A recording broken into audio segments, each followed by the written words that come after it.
এই ৫টা দিন মানে ষষ্ঠী থেকে তো শুরু হচ্ছে, মা সপ্তমীতে একদম ঘট নিয়ে স্থাপন হয়ে বসে যায়। তারপর সারা বছর আমরা মাকে নিয়েই জড়িয়ে থাকি।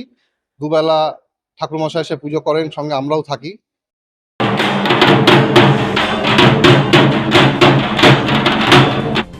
উত্তর দিনাজপুর জেলার রায়গঞ্জ শহরের সুদর্শনপুর এলাকায় সেনবাড়ির বাসন্তী পুজো দীর্ঘদিন ধরেই ঐতিহ্য ও ভক্তির এক অনন্য নিদর্শন হয়ে উঠেছে।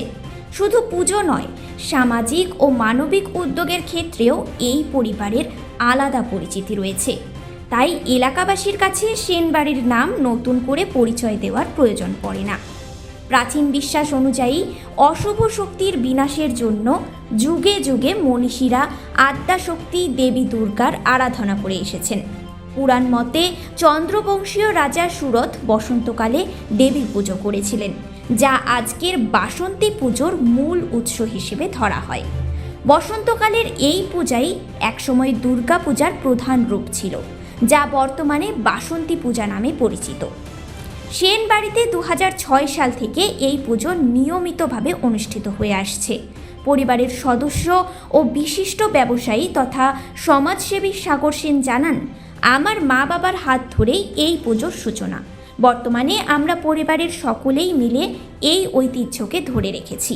পুজোর পাশাপাশি সমাজের প্রতি দায়িত্বও আমরা পালন করার চেষ্টা করি। ৫ দিন ব্যাপী এই পুজোয় প্রতিদিন নিয়ম মেনে আচার অনুষ্ঠান পালনের পাশাপাশি ভক্তদের মধ্যে প্রসাদ বিতরণ করা হয়। পুজোকে কেন্দ্র করে আত্মীয় স্বজন থেকে শুরু করে পাড়া প্রতিবেশী সবাই একসঙ্গে মিলিত হয়ে ভক্তি ভরে অংশগ্রহণ করেন। উৎসবের এই কয়েকটি দিন যেন সেনবাড়িতে আনন্দ ও সম্প্রীতির পরিবেশ সৃষ্টি করে।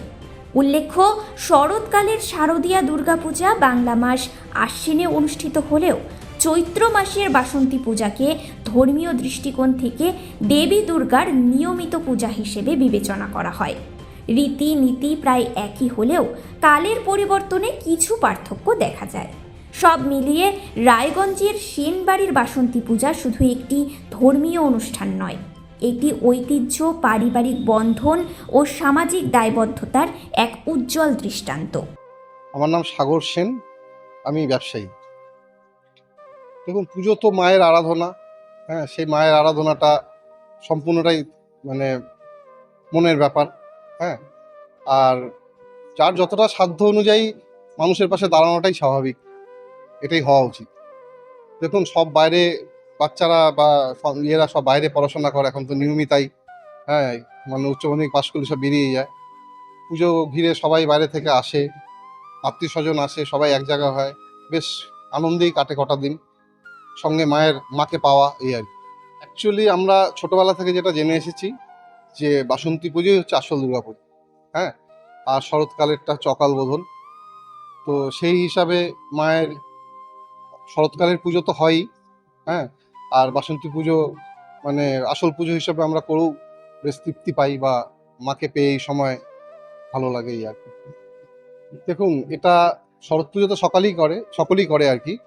এটা অ্যাকচুয়ালি মানে আমার মার মনের থেকে উঠে এসেছে, মা বা বাবার, এবং পারিবারিক মঙ্গল কামনার্থে।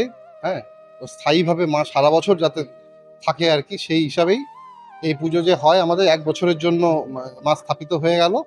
আবার ঠিক আগামী বছর তার আগ মুহূর্তে একটা দশমী তিথি দেখে শুধু ঘট বিসর্জন হবে, আর ঘট বিসর্জন হওয়ার আগে ঘট স্থাপনও হয়ে যাবে, তারপরে বিসর্জন হবে।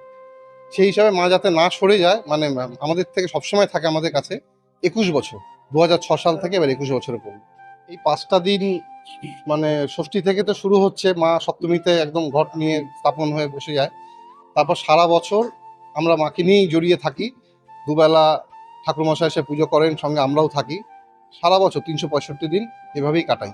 রায়গঞ্জ থেকে রামকৃষ্ণ দাসের রিপোর্ট, কুলিক নিউজ।